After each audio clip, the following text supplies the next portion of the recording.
एक बड़ी खबर राजधानी भोपाल से है, जहां पर थोड़ी ही देर में उपचुनाव को लेकर बैठक होनी है। सीएम शिवराज और सांसद सिंधिया इस बैठक में मौजूद रहेंगे। उपचुनाव को लेकर बैठक में मंथन किया जाएगा। हम लगातार देख रहे हैं उपचुनाव को लेकर बैठकों का दौर जारी है। सीएम शिवराज सिंह चौहान और सिंधिया बैठक करने वाले हैं उपचुनाव को लेकर, और इस बैठक में उपचुनाव को लेकर रणनीति बनाई जाएगी, मंथन किया जाएगा। शरद जी लगातार हमारे साथ बने हुए हैं, उन्हीं का रुख करना चाहूंगा। शरद जी, उपचुनाव को लेकर बैठकों का दौर तो लगातार जारी है, लेकिन हम देख रहे हैं शिव और ज्योति एक्सप्रेस काफी तेजी से आगे बढ़ रही है। देखिए, जैसा सिंधिया जी से जब बात हुई, अगर मैं बात करूं शुक्रवार की, तो हमने भी उनसे ये सवाल पूछा था जिसका जिक्र वो करते रहे हैं सभाओं में। एक समय उनके स्वर्गीय पिता माधवराव जी सिंधिया और दूसरे जो कांग्रेस के वरिष्ठतम नेता हैं मोतीलाल वोरा जी, छत्तीसगढ़ से आते हैं, उनके बीच की जोड़ी मोती माधव की जोड़ी मध्य प्रदेश की राजनीति में कही जाती थी। और इसकी वजह यह थी कि दोनों नेताओं के बीच में बहुत ज़बरदस्त तालमेल है।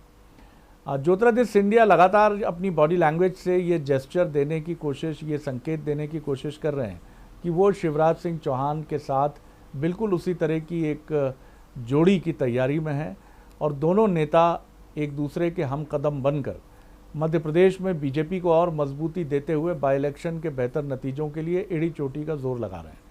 सिंधिया जी ने एक और बहुत महत्वपूर्ण बात कही थी कि मैं मुख्यमंत्री शिवराज सिंह चौहान से बहुत जूनियर हूं, और मध्य प्रदेश के विकास के लिए जितनी कोशिशें और जितना काम शिवराज सिंह चौहान ने किया है, किसी दूसरे राजनेता ने वैसा नहीं कर पाया है। वो तो ये कह के उन्होंने एक इंटीमेसी और एक शिवराज सिंह चौहान के प्रति आदर के अपने भाव को भी बहुत खुलकर जाहिर किया है। जाहिर है दोनों नेता, खासतौर से ग्वालियर चंबल जहां 16 सीटें आती हैं, इन दोनों नेताओं की जुगलबंदी बीजेपी के लिए बहुत महत्वपूर्ण है।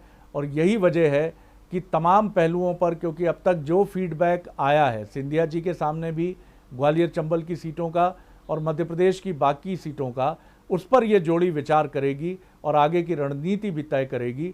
क्योंकि अभी प्रत्याशी कुछ सीटों पर बीजेपी के फाइनल होने हैं, हालांकि बीजेपी का कहना है कि लगभग तय हैं, लेकिन अभी कांग्रेस के करीब 1 दर्जन से ज़्यादा उम्मीदवारों की नामों का डिक्लेरेशन होना है, और माना जा रहा है कि 1-2 दिन में ये डिक्लेयर हो सकते हैं।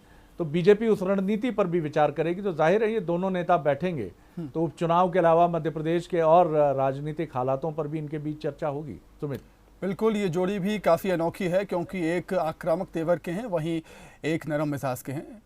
शरद जी, आपका बहुत बहुत शुक्रिया तमाम बातचीत के लिए, हमारा साथ छोड़ने के लिए। तो लगातार बैठकों का दौर जारी है उपचुनाव को लेकर। आज एक महत्वपूर्ण बैठक होनी है। सीएम शिवराज सिंह चौहान और सिंधिया इस बैठक में मौजूद रहेंगे। उपचुनाव को लेकर इस बैठक में रणनीति बनाई जाएगी।